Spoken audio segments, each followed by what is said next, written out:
Today we have the pleasure of welcoming Nora Okja Keller, the author of novels Comfort Woman and Fox Girl, and co-editor of Yobo, Korean American Writing in Hawaii.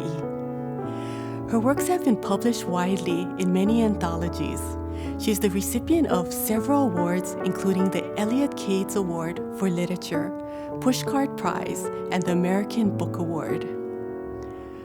Nora Okja Keller talks about stories of generational trauma, how she includes historical events in her writing, and her plans to bring Comfort Woman to the big screen.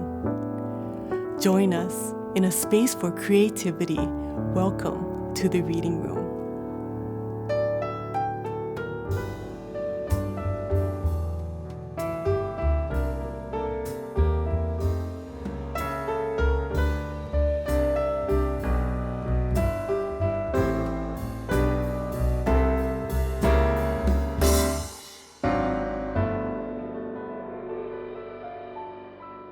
I love how you were in the similar classes, and basically you knew each other way back in the day, right? Mm-hmm.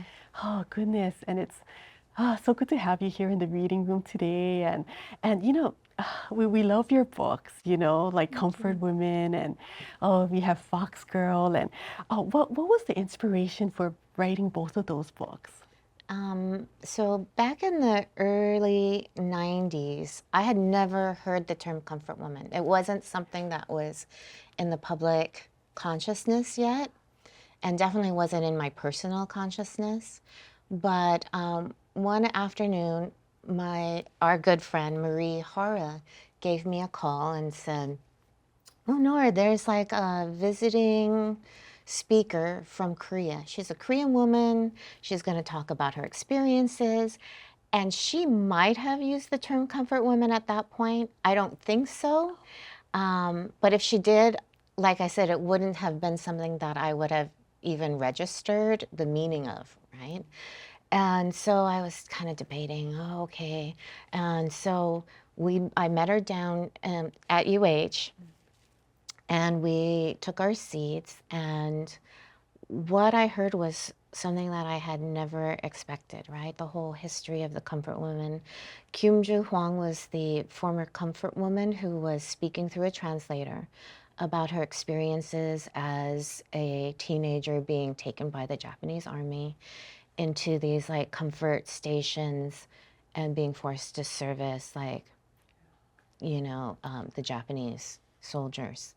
And I was so shocked to hear about what she had experienced. And she didn't go into details of what she experienced, but just the fact that she provided like this personal history along with like the numbers were staggering, which she said like the Japanese army just basically swept in and like took about 100,000 girls, women, basically like a whole generation of women. And I thought, how could that happen and the world doesn't know about it? How come this is not a part of history that is acknowledged, like not just in Korea, but internationally across the world? And I was just so stunned. Mm-hmm. And I had been someone who thought, oh, I know about Korean history. I know about it through my family. I know about Korean stories through my mom. And I had no clue. It was just such a shock. Like I felt like it was like a physical like punch. Like I was like breathless. Like how could I not know about this? And I turned to Marie. I'm like, Marie, the world needs to know the story, right? Yeah. And at the time, as you know, Marie was writing for the Hawaii Herald, and I told her, Marie, you should write about this story. You should get this story out there. And she flipped it right back at me. She said, you need to write about it. You're Korean. You should be telling this story. I'm like, I can't write about this. This is too big. I had only done like a couple of short stories here and there. How can I approach something with this magnitude and do it any kind of justice? But after I left that day, and over the next couple of weeks, it was just this the feeling of just like unease, just kept haunting me about Kim Jo Hwang's story, about all these women like who just basically disappeared from their own lives and from history. And I kept thinking, where is their story? And it just bothered me so much. And I've talked about it being like feeling like I was haunted by this. And so one night I got up, and it's in the middle of the night, and I just started jotting down notes from Kim Jo Hwang's talk that I could remember, and just started kind of brainstorming and just started writing what eventually became the start of the novel Comfort Woman. At the time, I just had, 6 to 8 pages. It was like a short story.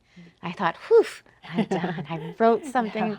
This is the story that I, kind of exercised after hearing about this history.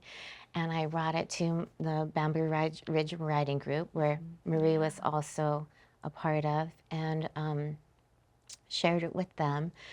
And they said, oh, great start. They're like, what are you going to do with it next? What happens next? I'm like, what do you mean what happens next? This short story's done. And they're like, no, I think there's more. You should consider expanding it. Make it a bigger story. I'm like, oh, I don't know. But it's just that something that that story still tugged at me. Yeah, sure. And so I thought, okay, what does happen next? What happens if, to the girls who survived the camps? So many, 80-90% didn't survive the camps. What happened to the ones that did? And we haven't heard from them until decades after. They kept silent for so long. So what happened to them after they left? How did they survive? How did they deal with the trauma? And so those questions compelled me through the rest. And then I just kept writing a bit and bit, chapter by chapter, short story by short story, until I, could have the backbone of a novel. Oh my goodness, that's such a wonderful book, and just to share a little bit about when I read Comfort Woman, and oh my gosh, I just kept on turning the pages, finding out what's going to happen to these women, and I just loved the historical aspect, and just, oh my gosh, it was just so honest, and I just loved how I felt throughout the whole. It's a hard story. It was a hard story to write, but just as you were reading to find out what happened, I was writing to find out what happened too, So I didn't know what the ending was going to be. It really was writing chunk by chunk, and thank you for saying like the historical framework felt true to you too, because like I said at the time, the history of the Comfort Woman, the story of the Comfort Women weren't out yet. So it was really, really difficult and scary, because there wasn't a lot of documents, a lot of sources that I could turn to build that historical aspect of Comfort Woman. I contacted the Women's Studies Department at UH that helped bring Kim Jo Hwang over. And they supplied me with some documents. But, I remember specifically too, typing in like the search engine, like Google, Comfort Woman, and to try to do some research on it. And the only thing that came up was like Martha Stewart type articles, like how to make your home comfortable. Oh, I see. How, and it was not a term that went together. So I thought, okay, that's no good. So, but really it was going through Women's Studies Department, and they supplied me with some things, but it was really scary to try to think, how can I build a home novel with research that in English amounted to about this much, right? It was so valuable, but it was also terrifying. And I think actually that's partly why the second character of the daughter Becca comes in, right? Because I'm like, okay, I have this part of it, but I wanted to bring in like the perspective of her daughter Becca, to one, like to kind of flesh out the history and bring it into like I can weave in like the contemporary Hawaii setting. But That's so. I'm so glad you brought the daughter in too, because like a lot of it's a relief too, right? yeah, To like leave the intensity of Akiko's experience and to like having some relative lightness with the daughter. That was the other reason I thought that was important to bring in Becca. Great, and that just having that the mother and daughter kind of story, because I know like in reality a lot of times we don't know our parents or our grandparents' story, and it's so relatable to, it's like, whoa, what happened, and how can I find out? And yeah, it's so relatable. Yeah, isn't that interesting? Like the people who shape us most, oftentimes we don't know their stories and what shapes them, and their stories, even though they're untold, has such an impact on like our own lives. That was something that was also part of like a compelling question for me, is like, how does Akiko's trauma, her experience, affect her daughter and the next generation, even though the story wasn't expressed, even though that trauma wasn't articulated for the next generation? It has such an impact, right? Yeah. Oh my goodness. And then the daughter's struggle of trying to understand and trying to like make sense of the world without having all the pieces, right? Yeah. So, I mean, it's kind of what we all have to do in some sense. I'm so glad you mentioned generational trauma, because I know, that topic comes up sometimes, where, regardless of, who you are or who your parents are, there's always that lingering, like history and how it applies to even the present day and how it affects everyone. So, wow, amazing. Oh my goodness. And I know after that you had Fox Girl as well, right? Goodness. Oh. Right, extending generational trauma. How does that right. affect not just personal histories, but national histories, right? And that idea of generational trauma, I think, comes up a lot in Korean culture and Korean literature. It's that feeling of han, and it's that unexpressed, or that sense of injustice and trauma that carries through generation and generation, right? Oh, I love that. I mean, I love that you went there, with your books and your stories, and it's so many things that are unsaid, but they're still there, even if we don't really talk about it. Oh my Right. goodness. Right. Wow, so powerful. And I know you answered a lot of the questions, probably about like what you write about and how would you describe your work. But because I noticed, there's a lot of themes that also occur in your short stories, right? Oh, And thank it's you. identity and yeah. So if say, how would you describe your work in general? Like, how would you just like, what do you write about, and how would you describe like overall your writing? Oh, that's a difficult question. Let me think. Maybe it's easier to talk about like what draws me to write about something. And I mentioned before, there is like like with Comfort Women, was that feeling of like kind of being haunted, or feeling like this sense of unease. And it's kind of that, not, I've heard it described, some writers say like, oh, it's like a pebble in your shoe, that sense of like something's not quite right, or something still feels unanswered.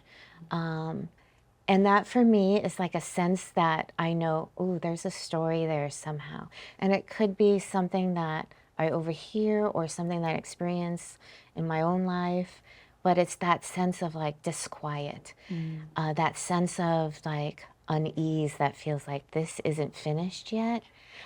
Is that something that you feel in your writing too? Like that sense like there's something that needs to be explored or questioned or Yeah, I totally agree with what you're saying, where it's something that it's basically drawing us to write. It's not as if it's like, oh, well, what shall I write about? It's like, I don't know. It's a case where there's something pulling us to the writing, like something like that's kind of not finished yet, or so in our feelings, like an emotional expression that needs to be said that hasn't been said, in our Yes. own way yet. Yes. So, And maybe wow. a way like for us, as people to try to explore that for ourselves. Like, what is that sense of disquiet? What emotion, why is that emotion pulling us forward?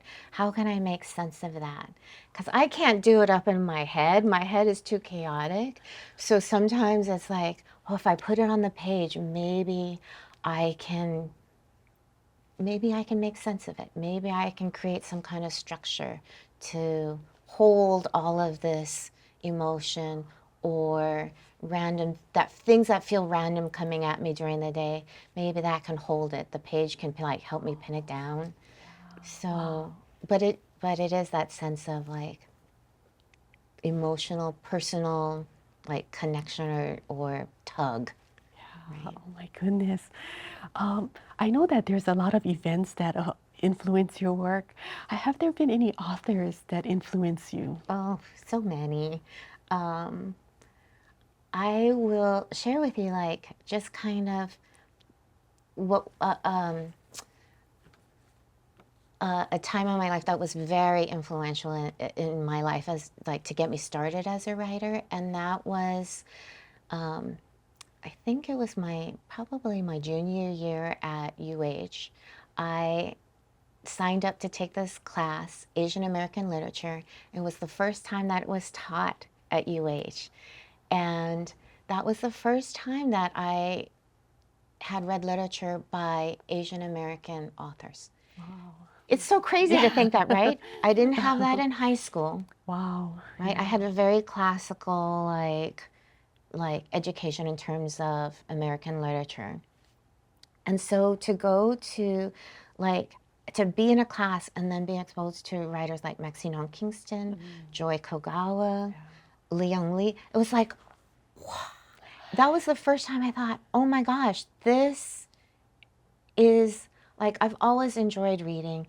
As a child, I wrote like some short stories or little stories, but that was the first time that I thought, this is something like my life. Like, this is a story that I really relate to as a young woman growing up in Hawaii, Asian American. This is kind of my story. Like, I understand this story in a way that I hadn't really understood stories that I've read before. And I love reading. I've always loved reading. But this just hit me on a level that I thought, these are my stories too. And it kind of opened this door in myself to think, people want to read stories like this? People write stories like this? Maybe I could write something that is more applicable to my life, relatable to my life. That was the first time. So like Maxine Kingston, Joy Kagawa, and in that class, Julia Kono, Marie Hara, also local writers. So I'm like sitting next to these established local writers, just like this kid, wanting to be a writer and thinking, oh my gosh, they've published before. And it was such a impactful time in my life, that semester. Also because Juliet and Marie invited me to Bamboo Ridge Writing Group. So all those writers had a very influential, were very influential in helping me become a writer, right? Because first they're like, just come, read, share the experience that we have as readers and writers. We're focusing on local literature. I went, local literature, oh, there is like a thriving community, a very welcoming community of local writers. And so, I credit them for really opening that door for me. Oh, thank you. Yeah, I really appreciate what you said about the community of writers here, and and Bamboo Ridge and with Marie and oh my goodness, Juliet and everyone. Oh gosh. totally agree with everything you said. Oh my goodness. And I know we were talking about comfort women and basically Fox Girl. And do you have a favorite novel? And which novel is your favorite? I know it's hard to choose sometimes. Of mine? Oh yeah, Oh or my gosh, no, I don't know. They're both very different. I was trying to do very different things and write very different books so that they weren't so. I know it's inevitable that people will compare them and read them, but I was trying to structure them very differently, creating very different characters. So I was trying to do very different things in those two novels. They're tied by the theme of generational trauma, wartime issues, and how war impacts women and children. But I don't think I can pick between the two. I wish I had given, honestly, Fox Girl more revisions. Oh, But really? yes, it Wow. needs like 6 more revisions. Really? But it's too hard for me to choose. Like there are certain elements that I like in both, but I was experimenting with two very different ideas of writing. Wow. Wow. Oh, all of your writing is just amazing. I'm a fan of your work. Gosh, And, thank oh you. my goodness. Did you mind reading some of Sure. your work? Yeah, thank you so much. Okay. I will read I'll read from Comfort Woman from chapter 2, which is actually the first story that I wrote and that I brought to Bamboo Ridge Writing Group. And that kind of started the whole novel, with the encouragement of the Bamboo Ridge writers. Let me see. Okay, so it's from chapter 2 of Comfort Woman, and it's from the mother's perspective, Akiko. So I will start chapter 2. The baby I could keep came when I was already dead. I was 12 when I was murdered, 14 when I looked into the Yalu River, and finding no face looking back at me, knew that I was dead. I wanted to let the Yalu's currents carry my body to where it might find my spirit again, but the Japanese soldiers hurried me across the bridge before I could jump. I did not let them get too close. I knew they would see the name and number stenciled across my jacket and send me back to the camps, where they think nothing of using a dead girl's body. When the guards started to step toward me, I knew enough to walk on, to wave them back to their post, where they would watch for other Koreans with that special look in their eyes. Before the Japanese government posted the soldiers, for the good of the Koreans, the bridge over the Yalu had been a popular suicide spot. My body moved on. That is why, 20 years after it left my spirit behind at the recreation camp, my body was able to have this baby. Even the doctors here say it is almost a miracle. The camp doctor said I would never have a living child after he took my first one out, my insides too bruised and battered, impossible to properly heal. When the missionaries found me, they thought I was Japanese because of the name Akiko sewn onto the sack that was my dress.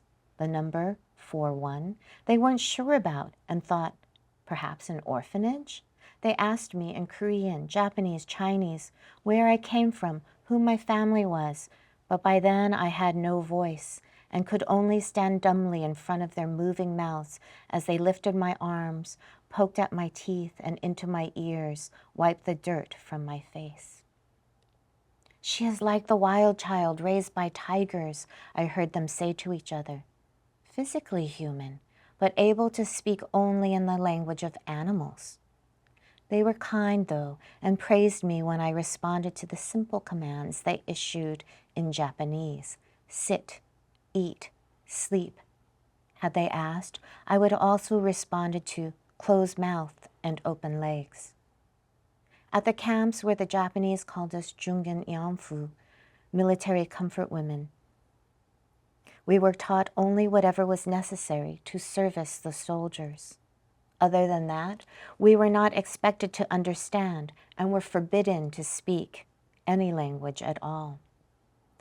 But we were fast learners and creative, listening as we gathered the soldiers' clothes for washing or cooked their meals.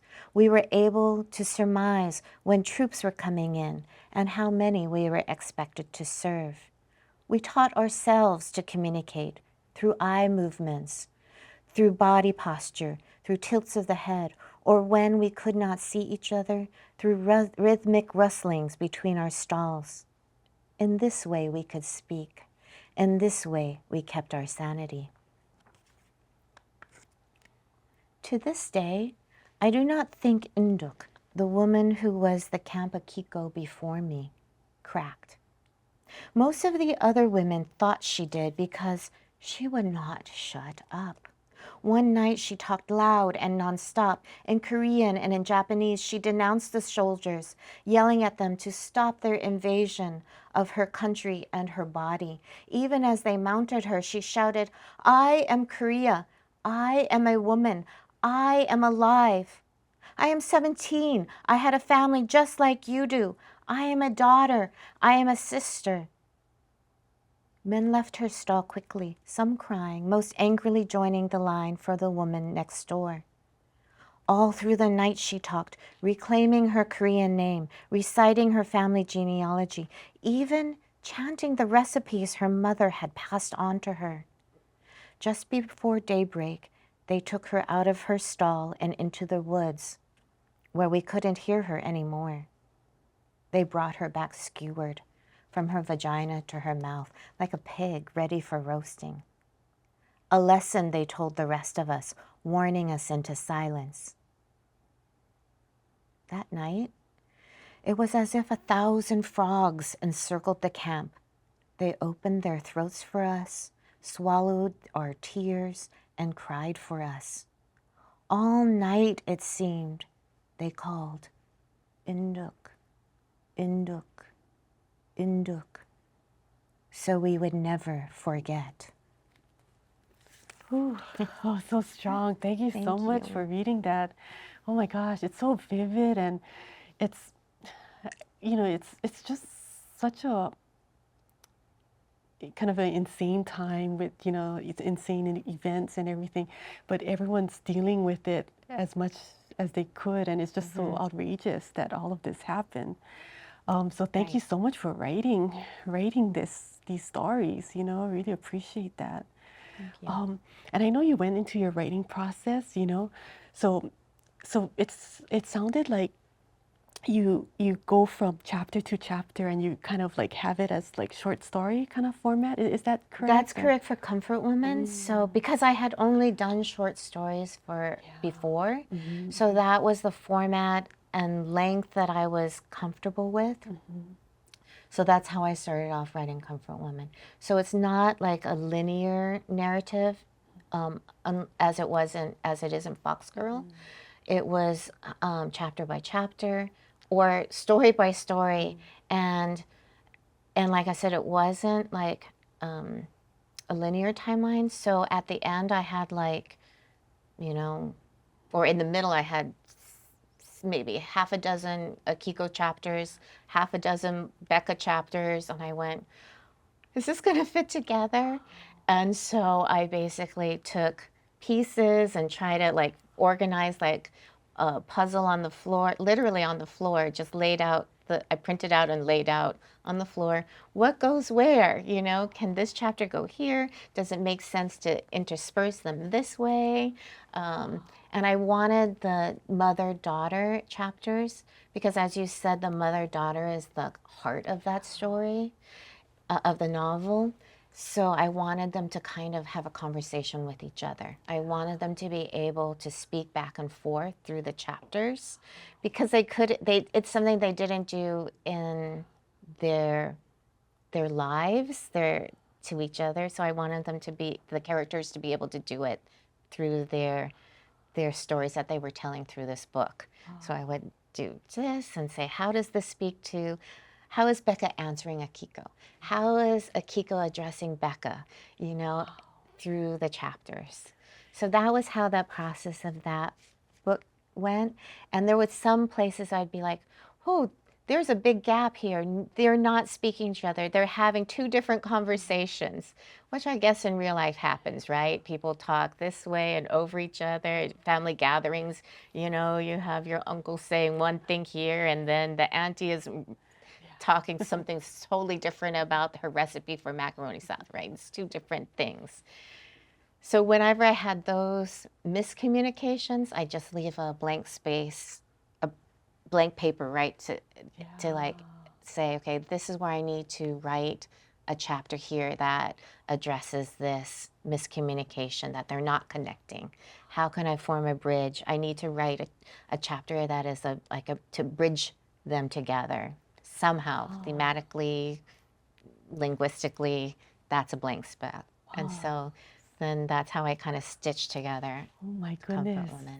Thanks so much for sharing that because it's so seamless. You know, you just kind of read it. It's like, wow, this is amazing. And it's like so nice to hear the process, you know, Thank putting things you. together. Thank you. I also, because the timeline in the book switches, there's 3 different timelines, right? So I did use Post-it notes on my wall just to have key dates, right? Key historical dates of things that I need to keep in touch of in terms of the war, in terms of history, in terms of like, and then key dates of when the characters were born, when they died, when certain things happened in their lives. So I could keep it all straight. Because the novel goes in between timelines, but it also goes in between memories, right? So thank you for saying it's seamless, because I try to make the flow of memories from present to past seamless, and how our memories work on our minds. Like, you know, I'm sitting here with you, but we reference something that happened, you know, with our mutual friend, Marie or Juliet, and then my memory might go to a tiny little blip of time that I shared with them as we're having this conversation. So somehow I wanted to mimic that process in the book, and how we can flow in and out of our memories as kind of like time traveling. And so I wanted to just have that in our book, like that, how that's kind of our times are layered all on top of each other, if that makes sense. Yeah. Oh my goodness. Because it's so hard to do, but when you see it and you read it, it's just so amazing, you know, how it just flows, you know? Wow. Thank you. I love it. That's a big compliment. Thank you. Oh, goodness. And I know we talked about the themes and, you know, how, you know, historical trauma comes to play and it's important to have these stories. And I always ask authors, you know, every time they come to visit us, is there anything that you would not write about? I I'm not sure if this is exactly answering your question, but I wouldn't write about something that I didn't feel that personal tug that we talked about. That I do think like that feel of authenticity has to be there. Like somehow you have to have a personal connection to whatever you're writing about. It's not to say like I experienced what Akiko went through or even what Becca went through, although I pull more from my own life with Becca. But it doesn't mean that I don't have like an that personal connection emotionally. And I think that is really critical. So when I think about the history of Comfort Women, that history itself is so traumatic. The numbers are traumatic, but it's not the factual statements, it's not the dates and the numbers that's gonna have a true impact on people. It's the personal story. And if I don't have that personal connection to the story as a writer, then I don't think that the reader is gonna have that personal connection to the story as well. So I can think that, oh, this story is so important and it really needs to be addressed and heard. But unless I have that personal, like that wrench that emotional wrench personally that I don't think as a writer that I would approach that story, right? I think that's really important to be there. And I think for any writer, whether that writer is established, whether the writer is new, in a way, we're all new writers coming to the page. Every single time we come to the page, we're always new writers. We have to find that way into it ourselves, right? How do I connect with this personally? Oh my goodness.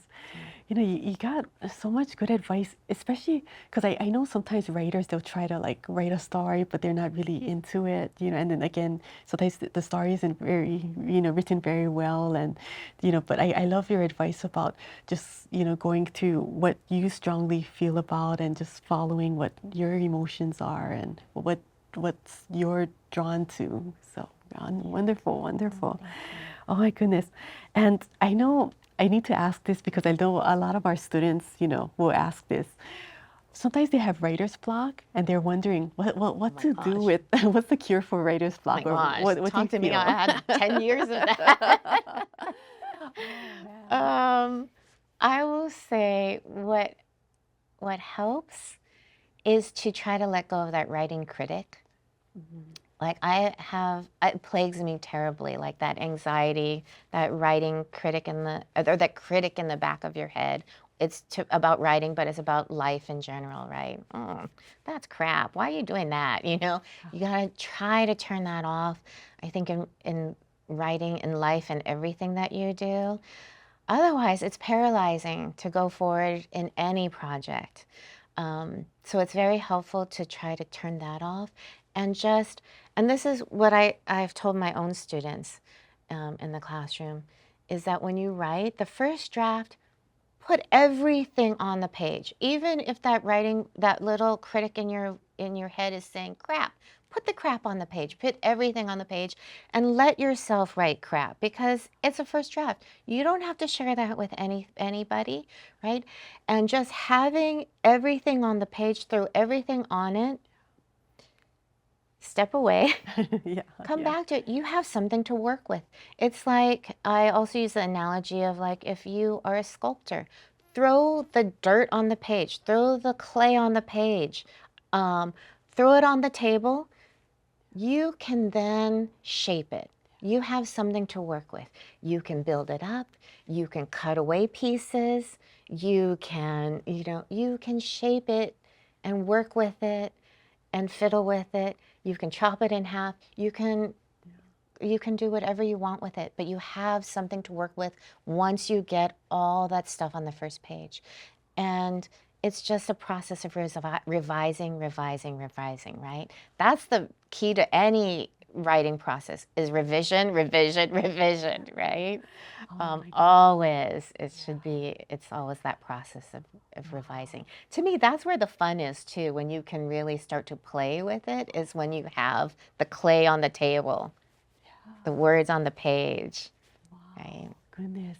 And wow, so much good advice for writers, you know. And what advice do you have for book publications or just publications in general?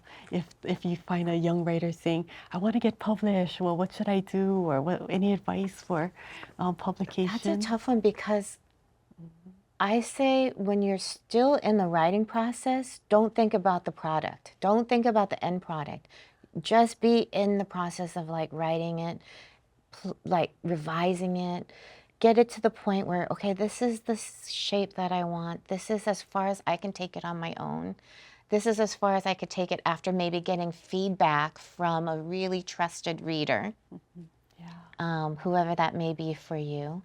I revised it based on their feedback, based on what I think. It's as far as I can go on my own. At that point, I would say, look at the books that you're reading. And as a writer, you should be reading, right? If you love words, writing words, you should love reading words, because that's the best teacher for you. Read. And find the books that you love, the authors that you feel like, oh, you know what, my books are very similar, or my stories are very similar to this author's. stories, kind of look at their, acknowledgements page. Who's their agent? Who do they thank? You can Google that information too. Agents of such and such author. Take a chance, send a chapter or two, a story or two to that agent and say, and maybe it's 10 agents, maybe it's 50 agents. Don't do 50. I made a mistake. I kept sending out. Really, just do a little bit of agents at a time. If they are coming back saying no, thank you, which it's going to happen, say, okay, next. Like, okay, these are also agents that have, so do the research that way and then send it out. And then once you send it out, forget about it.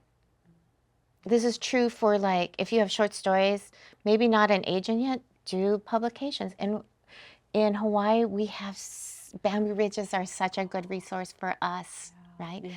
As readers, local writers, read our local writers. We have Bamboo Ridge Press. Send it to Bamboo Ridge Press, yeah. Right? Mm-hmm. So send it to the small presses, the publications that are publishing work that is similar to your work. And then once you send it out, forget about it. Put it out of your mind. Go on with your life. Go on with other projects. And then you get a response one way or the other. Yay, or boo. But you keep on with your life, right? Just try to put it out of your mind. Oh, thank you. Oh, good advice. Try to keep living, keep writing. So true. Right? Keep reading. Yeah. Oh my goodness. Yeah. And I guess another question is, what are your future projects, or what are you working on or planning to work on? Like I said, I had like a decade-long just block of just writing anxiety, but part of that was also teaching and raising kids, and so taking care of my mom. Yeah, and life. But a couple years ago, my girls, my two daughters, had said,